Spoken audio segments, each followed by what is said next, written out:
말씀입니다. 우리 다시 로마서 말씀 같이 우리 나누도록 하겠습니다. 로마서 9장 1절에서 5절 말씀인데요. 우리 1절에서 3절까지만 우리 다 함께 자리에서 일어나셔서 함께 우리 하나님의 말씀을 같이 받도록 하겠습니다. 시작. 내가 그리스도 안에서 참말을 하고 거짓말을 아니하노라. 내게 큰 근심이 있는 것과 마음에 그치지 않는 고통이 있는 것을 내 양심이 성령 안에서 나로 더불어 증거하노니 나의 형제 곧 골육의 친척을 위하여 내 자신이 저주를 받아 그리스도에게 끊어질지라도 원하는 바로다. 아멘. 앉으시겠습니다.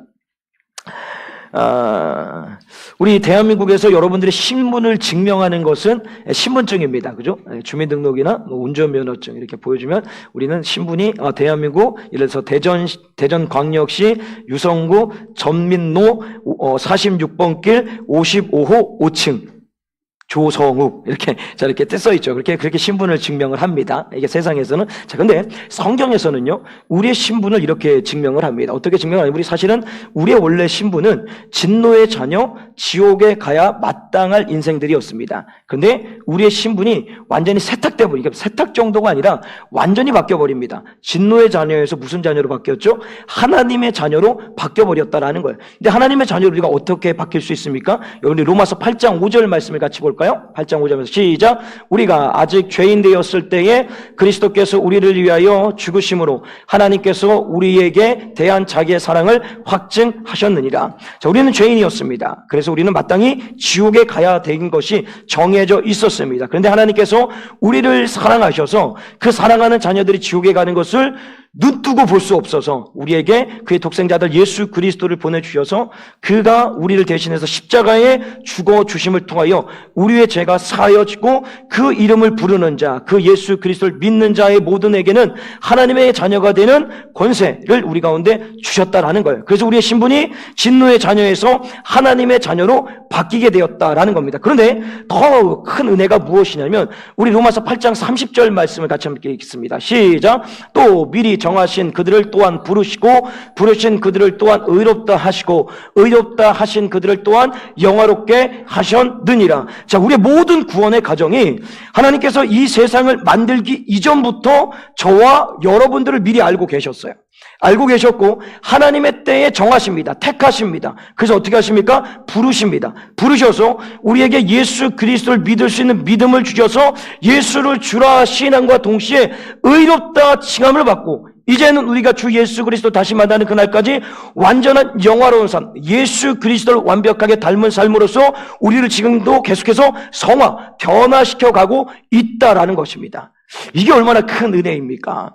그 더 큰 은혜가 있습니다. 그 더 큰 은혜가 무엇이냐면 우리 로마서 8장 38절 39절 말씀 읽겠습니다. 시작. 내가 확신하노니 사망이나 생명이나 천사들이나 권세자들이나 현재 일이나 장래 일이나 능력이나 높음이나 깊음이나 다른 아무 피조물이라도 우리 주 그리스도 예수 안에 있는 하나님의 사랑에서 끊을 수 없느니라. 아멘. 무슨 얘기예요? 하나님이 우리의 모든 인생을 미리 아셨고 그래서 택하셔서 부르셔서 의롭게 하시고 영원롭게 만들어 가시는데 중요한 것이 뭐냐면 하나님이 우리를 사랑하셔서 그렇게 만들어 가시는데 이 사랑 안에서 우리를 끊을 수 없다라는 거예요.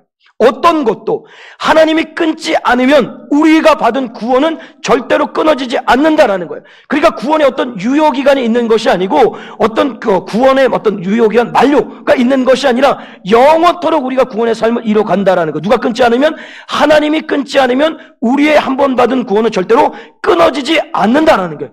이게 얼마나 큰 은혜입니까? 근데 전혀 은혜도 없고 감동도 없고 이런 표정들이 막 얼굴이 막 해같이 빛날 줄 알았는데 전혀 빛나지 않고 그래서 하나님 우리에게 뭐라고 말씀하십니까? 우리를 사랑하실 때 어떻게 사랑하십니까?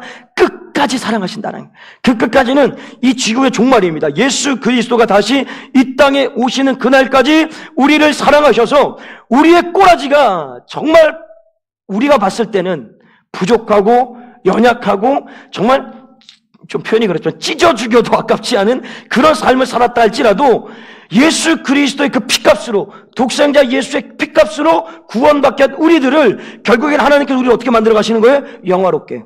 예수 그리스도를 완벽하게 닮은 모습으로서 만들어 천국에 입성시켜 주시겠다라는 거예요. 그것은 변함이 없습니다.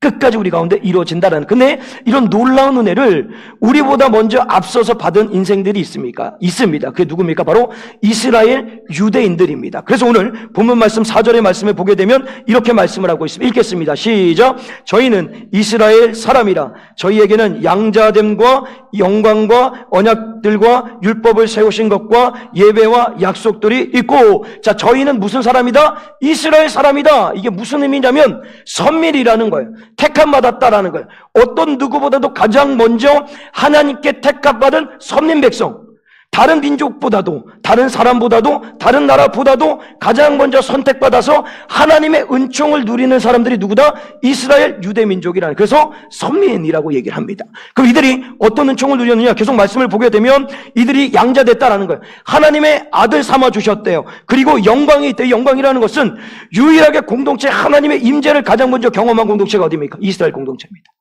그들이 하나님의 임재가 그들 가운데 있었다는 것. 더 나아가서는 언약들입니다. 아브라함에게 하셨던 언약, 모세에게 하셨던 언약, 다윗에게 하셨던 언약, 그 모든 것들을 그들을 통해서 성취해 가시고, 더 나아가서는 그들에게 뭘 주셨습니까? 율법이라는 걸 주셨어요. 그래서 하나님을 어떻게 섬겨야 될지, 성례와 예배와 모든 것들을 이 세상에 존재하는 어떤 누구보다도 가장 먼저 그들을 택하시고 부르셔서 그들에게 주셨다라는 거예요. 근데 더 큰 은혜를 받았던 게 뭐냐면, 계속해서 우리 본문 5절 말씀을 같이 한번 읽어볼까? 5절 말씀 시작. 저희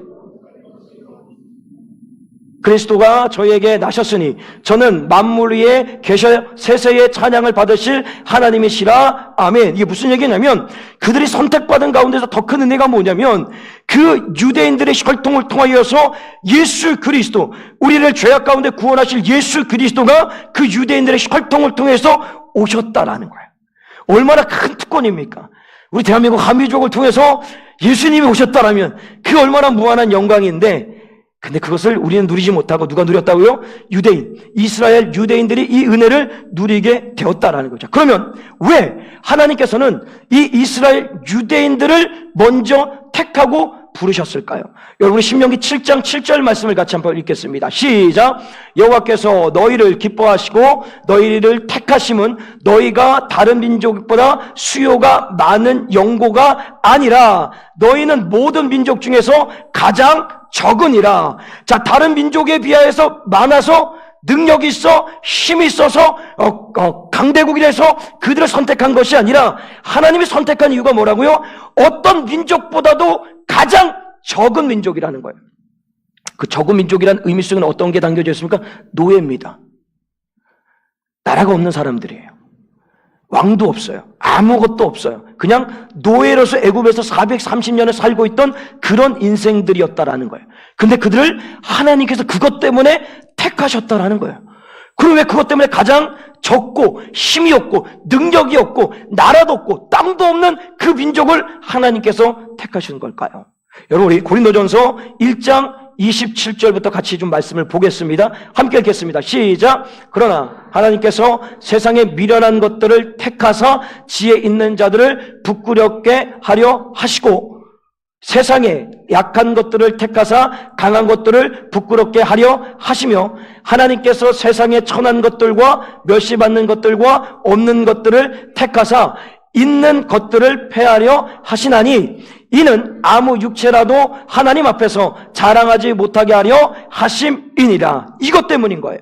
하나님께서 이스라엘 민족, 가장 적은 민족, 아무것도 없는 민족, 이들을 택하신 이유의 가장 근본적인 목적, 살아계신 하나님이라는 거예요.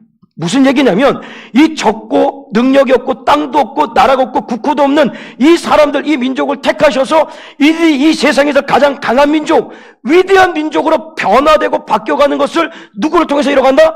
하나님을 통해서. 그러니 이것을 통해서 뭘 보는 거예요? 하나님의 살아계심을 보게 하기 위해서 가장 적은 민족을 하나님께서 택하셨다는 거예요. 더 나아가서는요, 아무것도 없잖아요. 능력이 없잖아요. 부족하잖아요. 땅도 없잖아요. 뭐 어디 가서 빌 붙일 때도 없는 민족입니다. 그러니 누구만 바라봐야 돼요? 하나님만 바라봐야 돼요. 나를 택하신 그 전능하신 하나님께서 그가 우리를 붙들 때 살 수 있는 것이고, 그가 우리를 지킬 때 우리가 남을 얻을 수 있는 것이고, 그가 우리의 삶 가운데 간섭하여 주실 때 내가 온전해질 수 있기 때문에 그들 택하신 이유 중에 가장 근본적인 것, 그분만을 바라보게 하기 위해서, 그분만을 신뢰하기 위해서, 그분만을 의지하기 위해서 그 가장 적은 유대의 민족을 주님께서 택하여 주셨다라는 거예요. 근데 이 택함이 그들에게만 있는 것이 아니라 우리들이잖아요. 우리도 동일한 겁니다. 한번 보세요. 저같이 이 부족하고 연약한 사람이 이렇게 앉아있는 이렇게 훌륭하신 분들에게, 아니에요? 훌륭하신 분들에게 설교를 할 수 있다는 그 자체가 하나님의 살아계심입니다. 여러분 믿으십시오. 저 같은 사람이 감히 하나님의 말씀을 대변한다 그 말조차도 하기가 좀 부끄럽지만, 제 같은 사람이 하나님의 말씀이 전한다는 그 자체가 하나님의 살아계시다는 증거입니다. 그러니 여러분들에게 말씀을 전하기 위해서는 내 힘으로 내 능으로 할 수 없으니 끊임없이 주님만을 바라봐야 되는 거예요. 그 주님만을 의지해야 되는 거예요. 끊임없이 엎드려서 주님, 오늘도 내가 주의 말씀을 들고 서야 되는데 내가 어떻게 주의 말씀을 전할 수 있겠습니까? 주님 나를 도와주시옵소서. 주님 은혜 베풀어 주시고 나를 성령으로 조명하시고 이 자리에 함께하는 믿음의 성도들을 성령으로 조명하여 주시고, 그래서 주님만을 의지하고 바라볼 수밖에 없다라는 거예요. 근데 그게 저만 그렇습니까? 여러분들도 동일하지 않습니까? 내가 무엇이간데 그냥 지옥에 가야 마땅할 인생들을 하나님께서 사랑하셔서 구원해 주셨으니 우리가 뭘 어디서 바라보고 뭘 기댈 게 있겠습니까? 우리 힘으로 우리의 능력에 살 것이 뭐가 있겠어요? 그냥 주님만을 바라볼 수밖에 없는 거예요. 또한 여러분들이 구원받았다는 그 자체가 뭐예요? 하나님이 살아계시다라는 증거라는 거예요. 주님은 그래서 우리를 유대 민족을 택하시고 그리고 우리를 택하시고 부르셔서 하나님께서 하나님의 자녀로 삼아 주셨다라는 거예요. 자, 그러면서 그렇게 그들을 택하여 부르신 다음에 주님은 그들을 통해서 이루고자 하시는 목적이 있습니다. 유대인들을 통해서 주님이 이루고자 하시는 목적이 있었는데 그 목적이 무엇이냐? 여러분 우리 로마서 3장 1절과 2절 말씀을 같이 한번 읽겠습니다. 시작.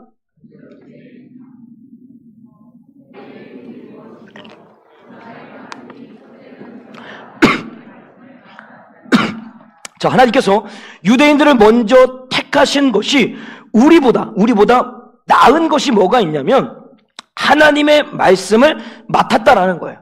하나님의 말씀, 하나님의 비밀을 맡았다라는, 그게 뭐예요? 복음을 먼저 그들이 듣고 율법을 받아서 복음을 알고 복음을 듣고 그것을 먼저 받은 것이 사실 우리보다 나은 거라는 거예요. 그래서 그 맡은 자에게 하나님께서 원하시는 것이 뭐냐면 고린도전서 우리 4장 1절과 2절 말씀을 같이 한번 읽겠습니다. 시작. 사람이 마땅히 우리를 그리스도의 일꾼이라 하나님의 비밀을 맡은 자로 여길지어다.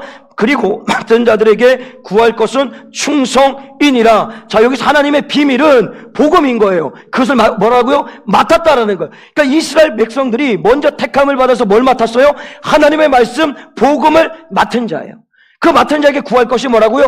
충성이라는 거예요. 그 충성이 뭐냐? 디모데전서 우리 2장 4절 읽겠습니다. 시작. 하나님은 모든 사람이 구원을 받으며 진리를 아는데 이르기를 원하느니라. 자, 보세요. 하나님의 진리, 그 구원이 유대인만 받기를 원하십니까? 아니죠. 모든 사람이 그 진리를 알아 구원에 이르기를 원한다라는 거예요. 근데 그것을 듣지 못하는데 어떻게 믿을 수 있냐라는 거예요. 그래서 유대인들을 먼저 택하시고 부르셔서 하나님의 말씀을 맡기신 이유, 그가 그들을 통해서 이루고자 하시는 목적이 뭐냐? 맡은 자에게 구할 것은 충성이다. 그 충성이 뭐예요? 복음 전하라고. 그들을 먼저 택하셔서 부르셨다라는 거예요. 그럼 맞잖아요. 우리도 똑같은 거예요. 원리가 똑같은 겁니다. 여러분 주변에 아직도 예수 그리스도를 믿지 않는 사람이 많습니까? 믿는 자들이 많습니까? 믿지 않는 자들이 많습니다. 근데 저는 제가 아는 사람이 다 믿는 사람이라서 이게 좀 어렵더라고요. 이게. 자, 어쨌든 중요한 것은 믿지 않는 자들이 더 많다라는 거예요. 사실 우리가 그들보다 먼저 택함받고 부르심을 받은 거예요. 누구처럼요? 유대인들처럼. 그래서 우리는 뭘 맡았습니까? 하나님의 비밀, 복음을 맡은 자라는 거예요. 그러면 그 맡은 자에게 구할 것이 오늘 뭐라고요? 충성이라는 거예요. 그 충성은 내가 죽도록 주를 위해서 충성한다, 헌신한다, 이건 의미도 있지만 가장 큰 충성을 주님이 원하시는 맡은 바, 구할 자의 충성이나 그 맡았다라는 것은 복음이라는 거예요. 그 복음을 전하면서 우리는 살아가야 된다는 것을 오늘 말씀 속에서 밝히고 있다라는 겁니다. 그런데 문제가 뭐예요? 이 이스라엘 유대민족을 그렇게 하나님께서 복음을 맡은 자로서 택하고 불러주셨는데 이들이 그 택함에 부르심의 목적대로 살지 않는 거예요. 오히려 자신들이 먼저 택함 받았다라는 그 선민의식에 빠져서 믿지 않는 이방인들에 대해서 뭘로 여깁니까? 지옥의 불쏘시개로 정도로 여기는 거예요. 그들은 그냥 지옥에 가야 된대요. 지옥에 가고 그들은 지옥의 불쏘시개로 써야 된다라는 거예요. 그러니 오고 가는 역사 속에 선지자를 통해서 끊임없이 주의 말씀을 전하지만 그 말씀이 왜곡되어 버립니다. 더 나아가서는 오실 예수 그리스도에 대하여서 믿지 않습니다. 심지어는 그가 오셨는데도 불구하고 그를 어떻게 합니까? 십자가에 매달아 죽게 합니다. 더 나아가서는 그 예수 그리스도의 죽음과 부활을 전하는 남은 사도들에 대하여서 비난하고 핍박하고 감옥에 가두고 죽이는데 그들이 앞장서는 거예요. 하나님 먼저 택하시고 부르신 목적대로 그들이 살아가지 않는 거예요. 그래서 오늘 본문에 사도 바울이 이렇게 얘기를 합니다. 우리 1절 말씀을 같이 한번 읽어볼까요? 로마서 9장 1절 시작. 내가 그리스도 안에서 참말을 하고 거짓말을 아니하노라. 내가 큰 근심이 있는 것과 마음에 끼치지 않는 고통이 있는 것을 내 양심이 성령 안에서 나로 더불어 증거하노라. 바울에게 큰 근심, 고통 같은 말입니다. 고통이 있대요. 너무 고통이 있다라는 거예요. 그 고통이 무슨 고통이냐? 고린도후서에서 고백하고 있는 것처럼 내가 태장으로 5번 맞고 내가 매를 5번 맞고 아니다. 죄송합니다. 태장으로 하나의 감한 배를 5번 맞고 이렇게 되겠네요. 돌에 맞고 풍당을 만나고 도둑의 위험을 당하고 감옥에 갇히고 죽을 위험을 수없이 넘김을 통하여서 받은 고통, 그걸 얘기를 하는 게 아닙니다. 오늘 우리가 가지고 있는 고통이 뭐예요? 하나님께서 어떤 민족보다도 가장 먼저 택하시고 부르셔서 복음의 맡은 자로 이끌어 주셨는데 그들이 그 뜻대로 살지 않는 거예요. 하나님의 말씀을 왜곡하는 거예요. 이제는 왜곡하는 정도가 아니라 그들을 위하여서 이 땅에 오신 예수 그리스도 구원자에 대하여서 그들을 멸시하고 천대이고 십자가에 못 박고 그것을 통하여서 복음의 파수꾼이 아니라 복음의 걸림돌로서 더 나아가서는 복음을 전하는 인생들을 핍박하고 죽이는 데만 앞장서 있더라는 거예요. 그러니까 사도 바울이 마음 가운데 뭐예요? 내 동족이, 내 민족이 구원받지 못하는 것에 대해서 너무 괴롭고 힘든 거예요. 자신이 육신적으로 당하는 고통 때문에 아픈 것이 아니라 내가 알고 있는 주변의 사람들이, 내 민족이 선택받은 그 자들이 하나님을 믿지 않으면, 예수 그리스도를 믿지 않으면 너무 고통스럽고 괴로운 거예요. 여러분, 이런 고통의 마음이 여러분 가운데 있으십니까? 그러니까 예를 들어서 세상에 믿지 않는 부모들은요, 자녀가 공부를 못하면 너무 고통스럽습니다. 좋은 학교에 가지 못하면 너무 고통스러워요. 좋은 직장에 들어가지 못하고 취업이 안 되면 너무 고통스럽습니다. 뭐 결혼, 뭐 직장, 모든 살아가는 뭐 군대 산 가운데 내 뜻대로 내가 봤을 때 잘 되지 않으면, 세상의 기준으로 봤을 때 잘 되지 않으면 너무 고통스러운 거예요. 그런데 믿음의 부모는 좀 달라야 되는 거 아니겠습니까? 세상에서 요구하는 그 기준에 내 자녀가 미치지 않아서 거기에 고통스러운 것이 아니라 오늘도 내 자녀가 예수 그리스도를 믿지 않음에 고통스럽냐라는 거예요. 그가 구원의 확신이 없이 살아가는 것에 고통스럽지 않느냐라는 거예요. 신앙생활 하지 않고 세상에서 머뭇거리고 다니고 있는 그 인생에 대해서 고통스럽지 않느냐는 거예요. 지난 금요일인가요? 목요일인가요? 그 어떤 구원에, 우리 전정은 자매도 그렇고, 여기 없어졌네. 그 앞서서 있었던 그 맹인학교에 있었던 그 얘기도 막 들으면서 얘가 그런 얘기를 하는 거예요. 정말 그것이 맞을까요? 믿어지지가 않는다는 거예요. 그래서 제 마음가운데 확 뭔가 꽂히는 거예요. 너 그 예수님의 죽음과 부활을 믿니? 내가 물어봤어요. 믿는 것도 같고 안 믿는 것도 같고. 그래서 그를 조용히 싱크대 앞으로 데리고 가서, 그 싱크대 앞이 가장 따뜻합니다. 저희 집에 가장 거기서 보일러가 밀려오는 데에 대해서 항상 저는 새벽에 올라가면 거기서 등을 한번 지지어야지 너무 좋아요. 거기가 가장 따뜻한데요. 그곳에 앉혀서 성경책을 갖고 와서 복음을 다시 전하기 시작합니다. 제가 복음을 전한다고 하면서 내 가족이 예수를 안 믿는다면 그만큼 고통스럽고 괴로운 게 어디 있겠습니까? 그러니까 다시 구원을 점검하는 거예요. 다시 점검해 가는 거예요. 점검하고 한 40분 정도를 같이 얘기를 한 것 같아요. 질문하면 답을 하고 질문하면 답을 하고. 근데 그 답도 그냥 답을 한 것이 아니라 성경 구절마다 찾아가면서. 근데 너무 놀라운 것은 그날따라 성경이 너무 잘 찾아지는 거예요. 그 증거가 따박 나오는 거예요. 그래서 결국은 어떻게 됐습니까? 입으로 시인하게 합니다. 예수님께서 나의 죄를 위하여서 죽으시고 3일 만에 부활하신 것을 내가 믿습니다. 아멘. 자자. 그리고 재웠어요. 아니, 박수를 부는 게 아니라 잘 한번 생각해 보세요. 여러분, 이 세상에 얼마나 사실 것 같습니까? 천년만년 사는 거 아니잖아요. 우리가 여기서 영원히 사는 삶이 아니라는 거예요. 우리의 영원한 삶은 천국입니다. 그런데 그 천국에 들어가야 되는 것은 예수 그리스도를 믿어야지만 들어갈 수가 있어요. 그 열쇠가 거기 있단 말이에요. 그런데 지금 오늘 사도 바울은 뭐예요? 내 동족이 믿지 않으면 고통스러운 거예요. 근데 정말 이 고통의 마음이 내 가족이, 내 자녀가 믿지 않으면 그런 마음이 있냐라는 거예요. 그냥 오늘도 세상의 가치, 세상의 기준에 못 미치는 자녀를 보고 답답하고 고통스러워 거기에만 매여 있지 않느냐는 거예요. 차라리 이거 없고, 이게 사람을 통해서 예수를 안 믿어서 그가 지옥에 가는 것은 어떻게 책임지겠냐. 영원히 사는 그곳에서 영원한 유황불에서 죽지도 못하고 영원토록 고통 속에서 사는 그 고통을 본다라면 이 세상에서 당하는 고통보다 얼마나 더 크겠냐라는 거예요. 우리 고통 가운데 사실은 다른 고통이 아니에요. 내 자녀가 잘 되냐 못 되느냐, 이거보다 앞서 있는 건 뭐예요? 내 자녀가 구원의 확신을 갖고 신앙생활을 하고 있느냐. 이것이 안 될 때 마음 가운데 고통을 우리는 갖고 있어야 된다라는 것입니다. 근데 이 사도 바울, 이 고통이 어느 정도까지 느끼는 고통이냐. 여러분, 본문 3절 말씀을 같이 한번 읽겠습니다. 본문 3절 말씀 시작.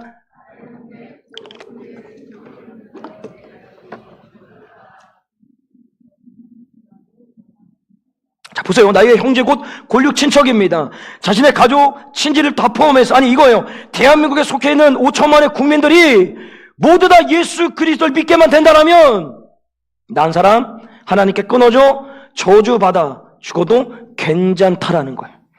이게 여러분 가능하겠습니까? 이렇게 고백할 수 있겠습니까? 근데 사실 사도 바울이 이렇게 얘기할 수 있는 입장이 아니에요. 왠지 아십니까? 사실 사도 바울에게 있어 같은 종족 유대인들은 복음의 걸림돌입니다. 끊임없이 그가 복음을 전할 때, 회심 이후에 복음을 전할 때 핍박하고 때리고 감옥에 가두고 죽이려고 한 사람이 이방인이 아니라 유대인들이었다라는 거예요. 그래서 사도행전 23장 12절에는 이렇게 얘기를 합니다. 함께 읽겠습니다. 시작. 날이 새매 유대인들이 당을 지어 맹세하되 바울을 죽이기 전에는 먹지도 아니하고, 저기 집단을 만들어서 바울을 죽이겠다 하는 자들이 이방인이 아닙니다. 모두 다 유대인이에요. 바울이 죽지 않으면 우리는 죽기 전까지 먹지 않겠다라는 거예요. 그러니까 사도 바울에게 있어 유대인들, 같은 동족, 골육친척은 어떤 사람입니까? 복음의 걸림돌인 거예요. 그들만큼 바울을 가장 고통스럽고 힘들게 한 사람이 없다라는 거예요. 그럼 이것을 그대로 우리에게 질문하면, 여러분의 삶 가운데 여러분을 고통스럽게 하고 괴롭게 하고 상처를 주고 심지어 죽음의 문턱까지 이르게 하는 사람이 있어요. 그 사람이 예수를 안 믿는데요. 그래서 그것 때문에 막 마음이 고통스럽고 괴롭고, 그 사람이 예수만 믿을 수 있다라면 내가 저주받아 하나님 앞에 끊어져도 괜찮다라고 얘기할 수 있느냐라는 거예요. 사도 바울이 지금 그렇게 얘기를 해요. 그렇게 얘기를 하고 있어요. 근데 우리의 모습은 어떻습니까? 남편이 이런 얘기를 해요. 그냥 지어낸 거예요. 여보, 아내에게 교회를 안 다니, 예수를 안 믿어. 여보, 내가 교회를 나가고 예수를 믿어서 구원받는 조건이 당신이 지옥 가는 거라면 그렇게 하겠어? 여보, 그냥 나오지 마. 자. 이게 우리네 모습이에요. 이게 우리네 모습이에요. 아닌 것처럼. 여러분은, 그래, 여보, 내가 지옥에 갈지라도 당신이 천국에 갈 수 있다면 난 괜찮아. 말로는 여러분 다 그럴 거예요. 근데 저는 안 그럴 것 같아서 제 얘기한 거예요. 저는 아주 하여튼 나빠요. 저는 보면. 자, 어쨌든 중요한 것은 여러분은 훌륭하잖아요. 그죠? 저는 아직 모자라요. 부족하고. 자, 중요한 것은 그 정도의 생각을 갖고 있는데, 과연 지금 사도 바울이 얘기하는 것처럼 그렇게 할 수가 있겠냐라는 겁니다. 잘 한번 생각해 보세요. 자, 사도 바울이 이랬어요. 그 동족의 그를 향한, 내가 저주를 받아도 그들이 구원받을 수 있다면 괜찮다는 이 마음이 어떻게 생겼느냐, 이게 중요한 겁니다. 자, 보세요. 이가 회심하기 전에 어떤 사람이었습니까? 끊임없이 예수 그리스도를 믿는 자들을 잡아다가 옥에 가두고 죽이고 교회를 무너뜨리는데 앞장섰던 인생이었어요. 근데 그가 그날도 동일하게 예수 그리스도를 믿는 자들을 잡아 죽이려고 다메섹으로 가는 길 가운데 다메섹 도상에서 누굴 만납니까? 예수 그리스도를 만나죠. 그래서 예수님이 뭐라고 얘기하십니까? 사울아, 사울아, 내가 왜 나를 핍박하느냐? 사울은 한 번도 예수님을 직접적으로 핍박한 적이 없습니다. 여러분 기억하시죠? 그가 성도를 핍박하고 교회를 핍박한 것이 예수님을 핍박했다라고, 다시 말하면 예수님 직접 핍박을 받았다라고 얘기를 하는 거죠. 그런데 당신이, 그러니까 사도 바울이 예수님을 직접 핍박을 했어요. 했는데 그 핍박 당하신 예수가 나의 죄 때문에 어떻게 되셨다고요? 십자가에 죽으셨대요. 그것을 알고 깨닫게 되니까 내가 지금 유대인들로부터 당하는 고통과 고난이 그 십자가의 나의 죄를 위하여서 죽으신 예수님의 고통에 비하면 아무것도 아니라는 거예요. 그러니까 내가 예수님처럼 십자가에 내어진다 할지라도 내 자녀들이, 내 가족들이, 내 이웃들이 구원받을 수 있다라면 그만큼 영광스러운 게 없는 거예요. 예수님이 그렇게 죽었으니까. 그래서 그 예수님의 마음을 갖고 지금 이 말씀을 고백하고 있다라는 거죠. 그런데 한번 생각해 보세요. 여러분 이 마음 가질 수 있겠습니까? 이론은 쉬워요.